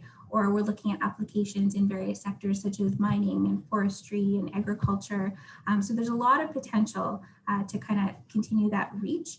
And also there's a lot of important pieces in terms of the verticals that we need to start thinking about and what the implications are as far as the sector goes. So I know there's been a lot of discussion on skills and talent and how we make sure we have the right talent in place to continue leading this revolution. So I think that's really important, and just continuing to ensure that we're focusing on these pieces, kind of bringing them into the fold so that we can have a really holistic view of what it means to have a automotive and mobility technology cluster. Ken, I'm going to ask you the same question. Crystal ball, where do you think we're heading with these networks? Oh yeah, so my crystal ball's been broken for years, but I kind of make one observation, and that's just transportation mobility is a very broad sector, and there are things that move at different paces. So road building moves at one pace. Tech has moved at a much faster pace. Vehicles themselves move at their own kind of technology pace. And there's an art or a science to managing the development of those things along the same path. And to me, and this is maybe the value of the networks that we have, is it helps us all to understand what the other pieces of that network are doing, and not just dive into our own little silos. And it also, I think, helps kind of governments in terms of understanding what kind of standards are going to be needed in the future. Good stuff. And Reuben, any prognostications from you? Yeah, I mean, we like to consider ourselves, ACM particularly, to be a sustainable enterprise, right? Our goal is to be here for many decades, serving, a purpose for the state and the ecosystem here. Sometimes hubs, centers, and clusters are launched, and they're time-based, right? They're there for a number of years, funded to achieve a certain purpose, and when that purpose is achieved, the things move on. In our mind, we want to position ourselves to be diversified enough in what we do and stakeholder driven that we can be here for many, many years. And so we listen to our stakeholders a lot about the kinds of capabilities they need, and we've already started to adapt what we do at our facility to be more broader reaching. For example, for the automotive companies in the region, it's not just connected and autonomous vehicles. We do charging station testing. We have a 90 megawatt substation to work on electrification. We're considering things about being a charging hub. There's a lot of what I'll call business planning that goes on. And our goal is to be market driven, but to provide resources for the state that will be here for the next 20, 30, 40, 50 years. And so that also takes us beyond just testing. We look at workforce development, market, business development, convening and standards. We're looking at intermodal transportation. So you talk about the movement of people and goods. We have rail spurs that run adjacent to our property. We're looking at ways we can try to get into intermodal research, mobility and advanced air mobility.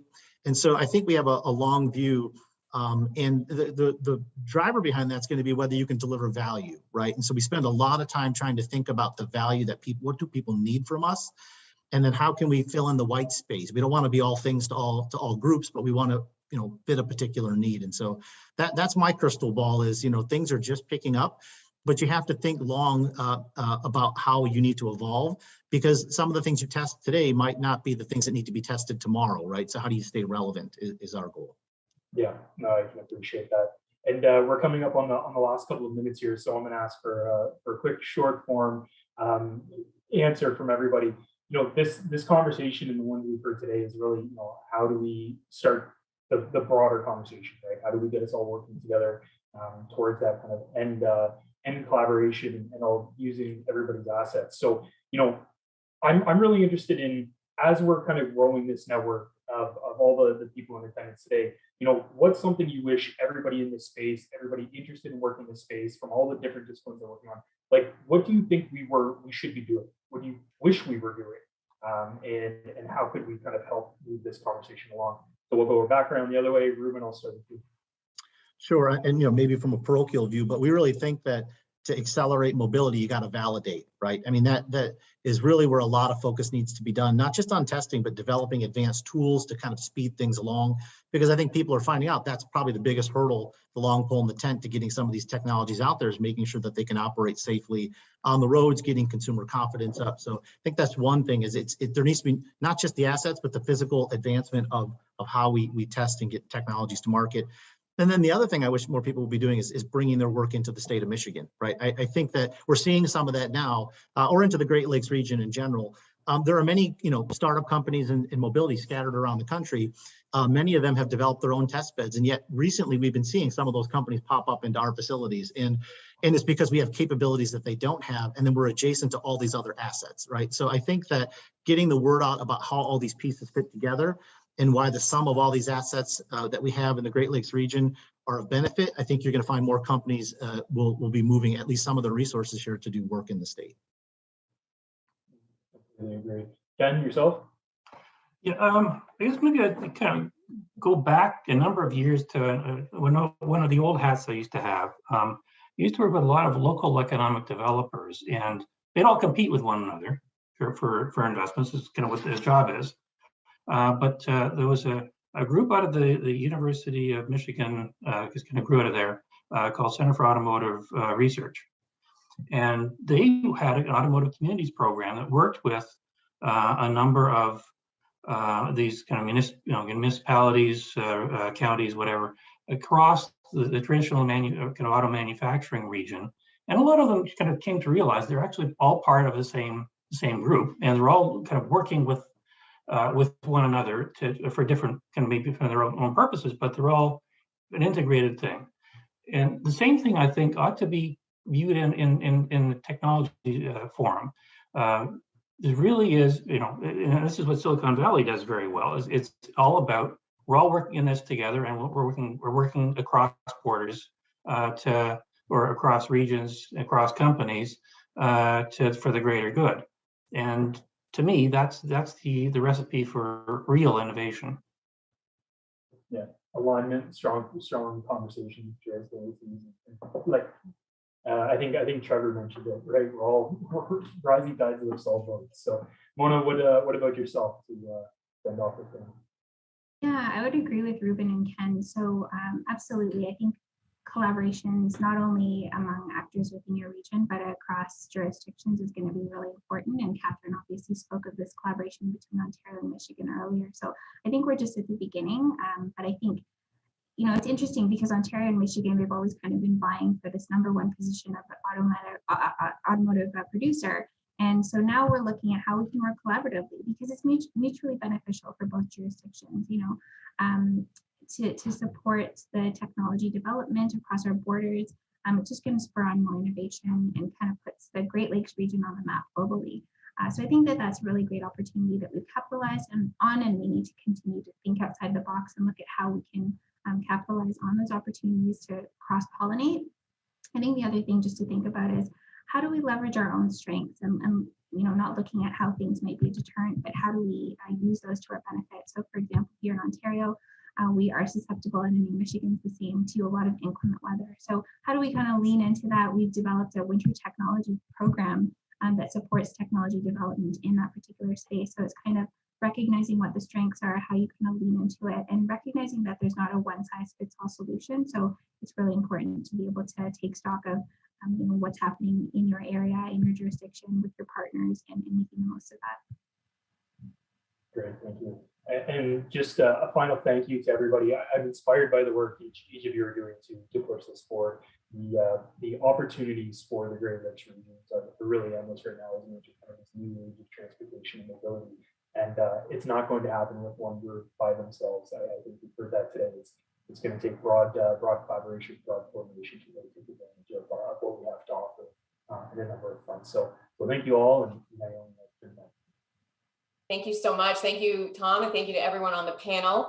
It's time now for our last panel, Building the Talent Pipeline. We need to really be a global leader in this major shift in the mobility industry. So let me introduce you to our speakers. First, we have Heather Pratt, Executive Director of Research and Innovation at the University of Windsor and a founding director of the University of Windsor's Entrepreneurship Practice and Innovation Center, EPI Center. Heather has a focus on barriers to women and new venture creation. Joining her is Peter Warrow, Director of Applied Research and Development at St. Clair College of Applied Arts Technology. Peter established and manages a research program that brings together industry professionals and students to accelerate innovation. And our panel host is transportation expert Richard Ezeki. Richard is the Director of Infrastructure and Engagement at CHP or CH Planning and has a rich background in engineering leadership and new mobility, especially in EV policy. Richard, you have the green light. Great. Thank you, Naomi. Appreciate it. And glad to be here. We're looking forward to a great discussion with Heather and Peter. To start off, Heather, for start for you, please kind of give a couple of minutes your thoughts about how the workforce can innovate and be ready for this new paradigm in automobility. Sure, thanks, Richard.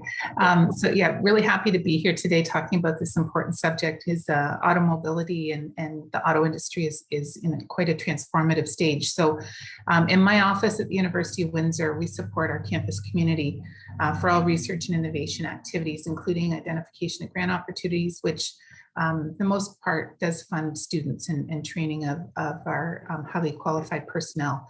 The supporting of partnerships, identifying new partners, industry partners, community partners as well, technology transfer, patents, commercialization of those patents and innovations and business development activities, as well as supporting the entrepreneurial activities through Epicenter, our on-campus business incubator. Right now, we are working in the process of finalizing our strategic plan that can guide the university to support building on our strength as an automotive expert in the terms of research and development to transition us to becoming automobility experts, because that is the direction that the auto sector is taking at this point in time.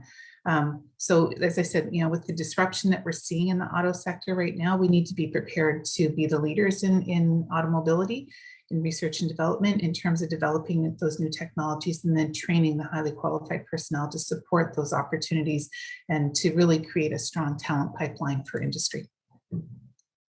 Thank you, Heather. Wonderful comments. Peter, I turn the floor to you. Give us your thoughts. Thank you, Richard, and thank you for having me today. So when I look at the automotive industry, it's going through a very large disruption. I mean, the purpose of a passenger vehicle is to get people from point A to point B. That really hasn't changed, but it's how we move those people from point A to point B has really changed. So we can talk about connected, autonomous, electric vehicles, also shared vehicles. Those are new concepts. And then you have to consider the security features that are built, that need to be built into those automobiles. So if you look at a vehicle, it's really a computer on wheels. And if you don't believe me, just ask those OEMs that have been going through those chip shortages. They can't manufacture their vehicles because they don't have the chips to do that. So now these automotive OEMs, they're competing with each other, but they're also competing with non-traditional automotive makers and computer companies and things like that. So there's a lot more competition, there's a lot more disruption that's occurring. And then when we consider the supply chain, there's a disruption happening there. Do the suppliers have the products that are going to meet the needs of this new industry? Do they need to change them, or do they have to come up with new products? And then we talk about the people and the training of those people, and how do we get those people up to speed on those topics in this industry. So I'll stop there because I know that's the topic of our conversation. So I'll turn it back to you, Richard. All right. Thank you, Peter. Thank you for those comments. So now we're going to ask a series of questions to both Peter and Heather and to get them to share their thoughts. Please feel free to put your questions in the chat or the Q&A, and we're able to answer them if we get a chance to do so. So the first question I will give to you, Peter. That question is, what does a workforce for the 21st century mobility look like? Well, I guess coming from the college perspective, we train technologists, technicians, skilled trades, apprentices. So essentially, these are the people that essentially right now go out in the workforce and work in the industry, the automotive industry, and they're really good at making things and prototyping things. I think that's going to change in the future. Not that we're going to get rid of the skilled trades and the technologists, but I think what they're learning and how they're trained and what they're going to be doing is going to change. In some instances, a little bit, and in other instances, quite a bit. Let's take EV technologies as an example. So right now we have technologists that service or service technicians that service vehicles. They're going to have to switch over to how do you service EVs, and so that's going to be a drastic change in some instances. But I think where the biggest change is going to come is software. The technologies that are coming out, especially with respect to computers and computer chips within vehicles, the diagnosis of vehicles, the software that's built into those vehicles, and the software that's needed to design those vehicles is really important. And then we have to consider, what about all the things that support the vehicles? So for example, charging stations, energy management. So how do we connect to the grid? There's a whole new industry that's building up because of all this new automobility technology that's in place. So I think when we look at the workforce of the 21st century, it's going to change a little bit in terms of some of the skill sets, but in other areas, it's going to change quite a bit because we're going to be introducing a whole new set of technologies into the workforce. Thank you, Peter, for that answer. Heather, I wanted to turn over to you. And Peter kind of talked a little about, how some of the skills that are needed is going to require a significant change in how we train the next generation of our automobile workers. So how do you see the workforce of the 21st century mobility changing compared to today's workforce?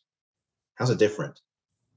I think the changes that are coming will align really closely with the disruptive nature of what's happening in the auto sector as we transition to that automobility. Because what's really happening is we're creating a new supply chain, a new EV supply chain that runs, from the OEMs of it might be a passenger vehicle, it might be a scooter, it might be an autonomous shuttle, but like the technology that goes into that process, right? So that new workforce is going to have to be very tech savvy to be able to support all those different elements, and the diversity and the broad range of the technologies and the innovations that will support that EV supply chain are numerous, right? We've got everything that ranges from, the battery, connected IoT, as well, the electric motor, the electric drivetrain, right? Transitioning from the internal combustion engine into that electric motor. That's a field that's relatively new, and we don't have a whole lot of expertise to support, the testing and the development of that. And that's going to take, there's definitely a need in that space as well. I mentioned the coding and the software, the lightweighting of the vehicles, right? Because, you want to reduce the drain on the battery, so you need to lightweight the vehicles. So there's, really broad opportunities. And then overarching on all of that, I think, is the cybersecurity piece as well, right? Because we talk about connected IoT vehicles, and everything within this process is going to be very highly automated, very highly connected. So that's where I think that we've got a lot of vulnerability, not only within the automobility space, but within, just private sector, any organization that has any kind of IT capacity is potentially exposed in terms of cybersecurity. So really training the workforce to be able to adapt to some of those new opportunities and help to transition to the opportunities. Because as I mentioned, the vehicles that we're driving now will not be the vehicles of the future. There'll be other mobility solutions that will be introduced, looking at first mile, last mile solutions as well. So, you might be taking an autonomous shuttle from, a commuter parking lot to your place of work. But how do you get to that commuter lot? Sometimes there's opportunities there. Many of the skills will be new. I talked about the cybersecurity as well. I talked about the drivetrain. We won't be seeing those internal combustion engines. And with the Canadian federal initiative to, transition to 100% electric vehicles by, I think, 2035, I believe it was. That's really going to, and even in the US, right? The Biden's announcement and that huge investment of $15 billion into the EV space, that's really going to accelerate the need for us to train that new workforce. Thank you, Heather. Wonderful answer. And so, Peter, I'll turn the next question over to you. And actually, Heather, I'd like you to chime in as well. This is a two-parter. The first part is, who is going to be training this new workforce that's going to have to adapt to this changing mobility paradigm? And then secondly, how do we get them to that point? How do we train these new workers? How do we identify them? What are the skills that need that? And you kind of shared that in your previous remarks. What are the skills that they need to get there? And then how do we do that? Because a lot of times when it comes to disruption, developing the whole new workforce can be kind of a very daunting task. So both Peter and Heather, I'd love to get your thoughts on who are the responsible parties and what are the steps to get to that idealized workforce. Well, I might be a little biased being at a post-secondary institution, but I think that's where most of the training will occur is in post-secondary institutions. We're already set up for that. We've been doing it for a long time in the current automotive space. Mind you, there are other players, and there probably will be in the future going forward. But I think the bulk of it will probably come from the colleges, universities, and continue with that. In some cases, we have the current programs that essentially will produce the talent, the trained people that we need for this industry.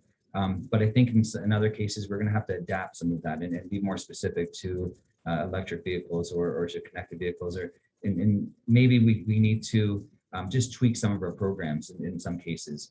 But there in other cases, we're going to have to come up with brand new programs altogether. And I think the delivery methods might change as well. So I know there's been a lot of talk about smaller credential courses, so micro credentials as an example, and that those could be used for retraining purposes. So if we have people in the industry right now, they need to learn how to service an electric vehicle. Well, maybe there's a short course that they can take to get up to speed with that, because they already have a pretty good foundation.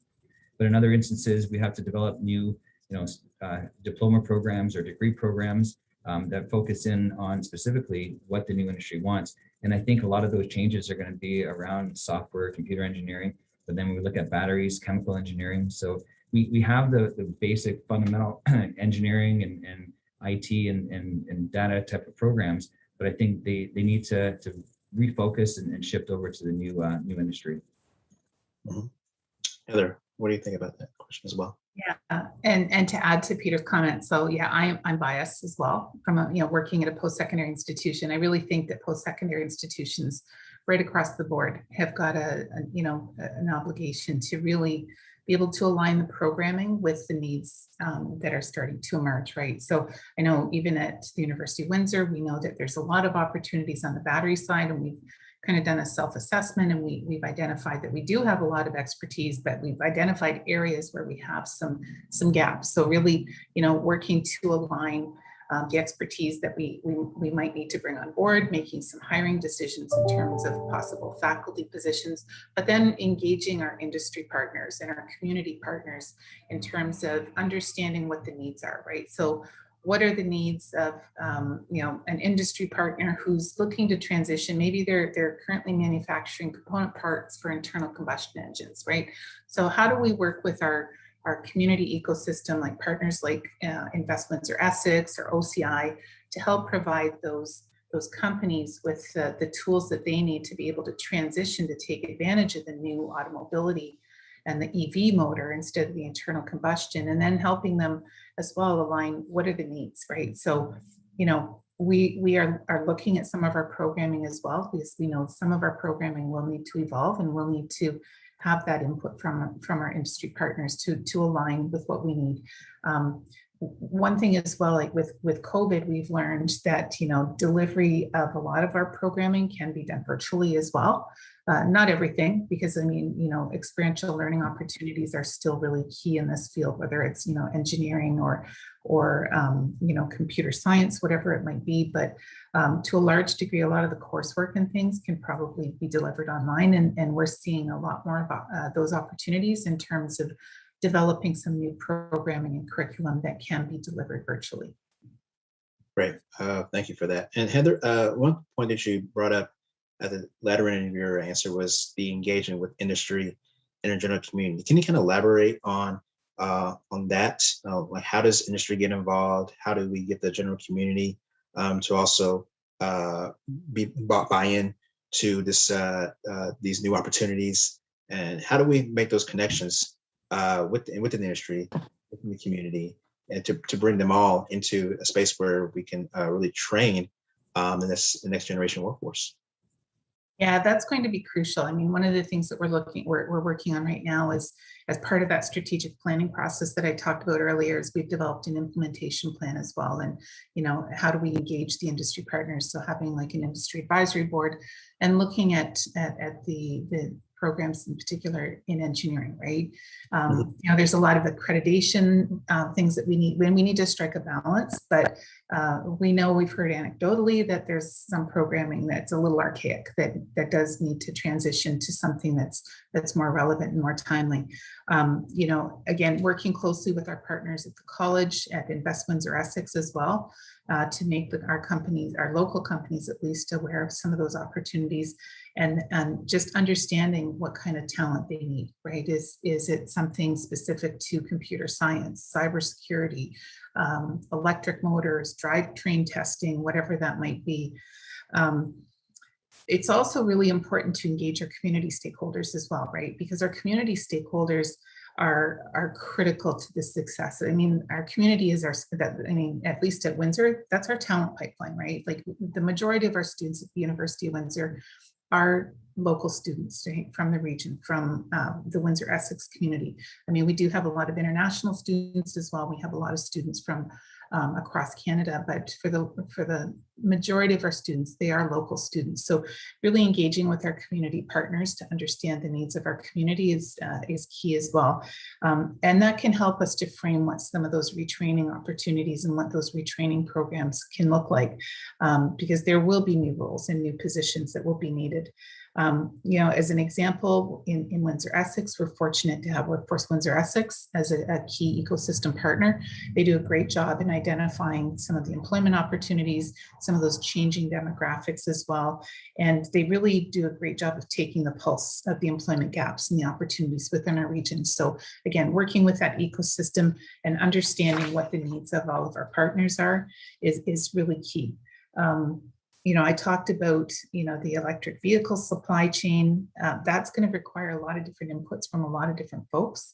And we really need to have that input to help us frame what we need to do in terms of our curriculum so that we can have that talent pipeline that industry will need to support this transition. Great. Somebody had a question that to follow up to your answer. They wanted to talk about management, and I think just from Nicole Taylor, she's like, "What is about management?" So, how do we get our leaders who are going to be managing projects, managing people, to also adapt to this new paradigm? Can you talk a little bit about that? Yeah, I think management as well. Like, I think there will be retraining needs there as well, right? Because management needs to be brought up to speed. So, I mean, some of the training that we're looking at as well isn't a full degree. It's not a full undergraduate degree or a graduate degree. Some of the retraining we're looking at is certificate programming, right? So I'll use cybersecurity as an example. So we're offering a certificate program through our continuing education department in automotive cybersecurity, right? Because that's we know that that's an area that there's significant risk currently. So, you know, it's really, again, engaging industry at all levels, right? So management, maybe catering some programming as well to management so that, you know, management is ready to adapt to those changes as well, because on the industry side, you need to have not only the employees, but it's got to be the full, like all levels of management, right, top right down. They've got to buy into it. So if you don't have that commitment, that would be a challenge. But I think that the certificate training, whether it's a one-day workshop, maybe a week-long workshop, we're developing some of those opportunities as well. Great. Thank you for that. And then I'd like to kind of close out with a question for both of you all to talk about. And of course, Peter, I have you to answer first. Like at your specific universities, I mean, you've gave a little bit of insight about what has happened at St. Clair and what's happening at University of Windsor. Can you talk a little bit more about those specific initiatives that are happening at your university? And in addition to that, while you answer that, can you talk specifically about any focus on developing soft skills for students and young professionals who enter the workforce that need to be upskilled or reskilled? And then also somebody asked a question about that was really interesting regarding the human factors and the psychological impact. So not just so much the people who are actually doing technology, developing new technology and being trained into that, but also the psychologists and the social scientists who need to understand how this new technology affects our society. Can you talk a little bit about your specific programs at universities and particular interest to those two aspects that I mentioned? And of course, Peter, I'll like to have you start first. Sure, we've actually started going down that path and looking at EVs. And so at our institution, we have a program that trains service technicians essentially for ICE vehicles. Realizing that EVs is coming very, very quickly, we're starting to develop a program specifically to train people to service and maintain, as well as have some design aspects around EVs. So we are going down that path already. We're also engaging in a strategic planning session on new technology. So we're looking at the horizon and seeing, here's all the tech that's coming down the pipe for us. What kind of programs do we need to start developing? How do we adapt our current programs to make sure that they're still relevant? And if they're not relevant, how do we change them so that they stay relevant? And as Heather mentioned, engaging industry is really important as well. And so part of my role here as a research director is to engage industry and make sure that we're working with them to advance their technologies, as well as keeping us up to speed and in developing our capacities. So that's one of the prides of our institution is that we are working very closely with industry and engaging them very directly. With respect to the soft skills, it's a very important aspect and a very good point. So part of our department is the innovation and entrepreneurship aspect. And so one of the things that we're trying to build here is have students participate on projects and advance their technical skills and engage with industry partners. But at the end of the day, they have to be able to present that knowledge and making sure that they're communicating that. And so we're helping them with those soft skills to make sure they understand how to interact with industry partners and how to present those skills, because ultimately I would say it's just as important as the technical skills in order to get there. And your last point or question on the psychological impact. So my background, I come from an ergonomics, human factors background. So that's an area that I'm really interested in. But going beyond that into the social science aspects of it, I think that goes beyond potentially what a college can do. It's more of a university role. So I'll defer to Heather on that one. But definitely other things that have been talked about in the chat and the question and answers is what are the effects of these new vehicles, EVs and charging stations and autonomous vehicles? What are the effects on urban planning? So we have to consider the effects on our environment and how do we plan for futures and for cities in the future. Thank you, Peter. And Heather, I'll give you the last word. Yeah, so I guess just to build on Peter's comments there. So in terms of, I think I've touched on the programming and things already, but in terms of the soft skills, I know I've talked a lot about being tech savvy, but the automobility, it will really require broad interdisciplinary engagement, right? So that would encompass the psychology, the legal, the policy framework as well. It's there's so many opportunities here, and it's got to be interdisciplinary right across all disciplines, so that, we know that, from the psychology perspective, it's, how do you get consumers to be able to adapt to the electric vehicle, right? They need to have that confidence. We certainly have some projects right now that are underway that are looking at it's, with our kinesiology group and our engineering group as well. So again, that interdisciplinary aspect and looking at how can we encourage people to adapt to those electric vehicles, but the whole policy, regulatory, legal liability framework is just as important as the technology side of it as well. So it's really going to be important to strike that balance in terms of moving the opportunities forward. Thank you. Well, Peter and Heather, this has been a great panel. I really enjoyed hearing your insights, and I'm sure the participants did as well. So thank you for your comments and thoughts. So now I'll turn it over to Naomi to close out. Naomi. Thank you so much. Thanks, Richard. Thanks, everyone. And I want to just take a quick look at our final poll results. So as you can see, what's the most exciting development in mobility? 44% saying autonomous and connected vehicles. That wraps up this edition of the Future of the Great Lakes. A big thank you to our sponsors, the Great Lakes Economic Forum, McMaster, University of Windsor, Invest Windsor-Essex, and St. Clair College. And thanks to you, the network of more than 10,000 leaders in the business of driving our cities into the future. We've been bringing CityAge to you virtually from the start of the pandemic. We will be continuing to do that, and we will be getting to live events too as well. And if you'd like to have a CityAge episode produced around an idea or topic, please get in touch with us. Our mission is to bring leaders together who are building the future. Until next time, I'm Naomi Parnas. Stay well, stay in touch, and thank you all for joining us today.